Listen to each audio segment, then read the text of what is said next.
এখন আমি পঞ্চম শ্রেণীর সাধারণ গণিত বইয়ের ৩ নম্বর অধ্যায়ের ১৫ নম্বর অঙ্কটি নিয়ে আলোচনা করব। এখানে বলা হয়েছে একটি ঝুড়িতে ৪২টি আম এবং ১০৫টি লিচু আছে। এক, সর্বাধিক কতজন শিক্ষার্থীর মধ্যে মাছ ও লিচু সমান ভাগে ভাগ করে দেওয়া যাবে? প্রত্যেকে কয়টি করে আম ও লিচু পাবে? সোজা। তাইলে এটাও কিন্তু বলছে সর্বাধিক বললে এটাকে হবে গসাগু। তাহলে ৪২ এবং ১০৫-এর গসাগু যত হবে ততজন শিক্ষার্থীর মধ্যে আম ও লিচু সমান ভাগে ভাগ করে দেওয়া যাবে। এই কথাটা আমাদের লিখতে হবে। ১৫ নম্বর অঙ্ক ১৫-১। তাহলে ৪২ ও ১০৫ এর গসাগু যত হবে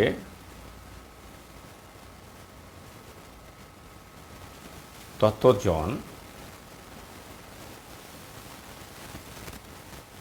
শিক্ষার্থীর মধ্যে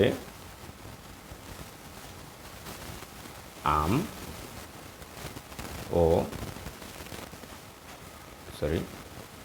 ও লিচু সমানভাবে ভাগ করে দেওয়া যাবে। ওকে, তাহলে আমি ৪২-এর সাথে ৪২ দিয়ে ১০৫-কে ভাগ করি।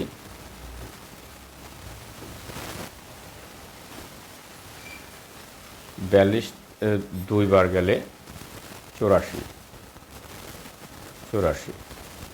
তাহলে ১ ৮-এ ১০ হইব, ২ হইলে হাতে ১ গেল।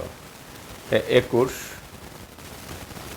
আমার ২১ দুগুণে ৪২, ২১ দুগুণা ৪২। ওকে, তাহলে ২১ দিয়ে মানে হইল ৪২-কে ভাগ করে মিলল। তাইলে সুতরাং গসাগু ২১। সুতরাং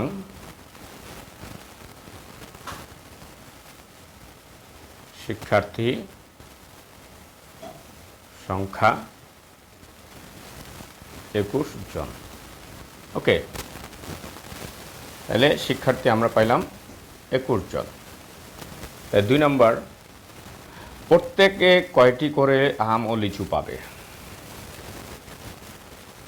তাইলে ১ নং হতে পাই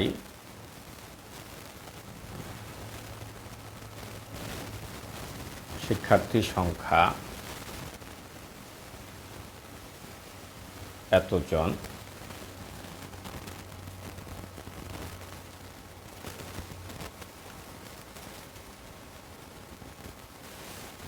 আম সংখ্যা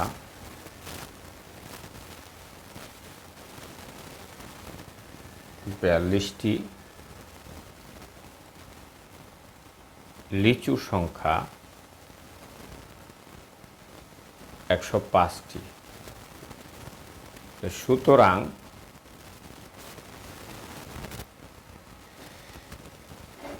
একজন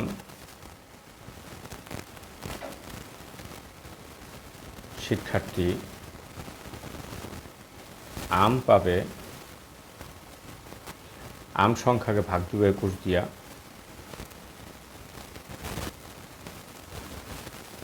এতটি ইকুয়াল টু ২টি, এবং একজন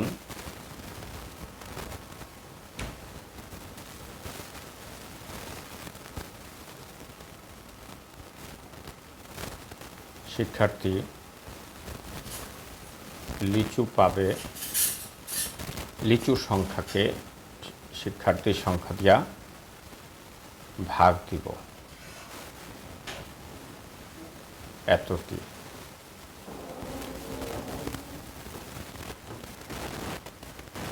ভাগ দিলে হয় 5টি।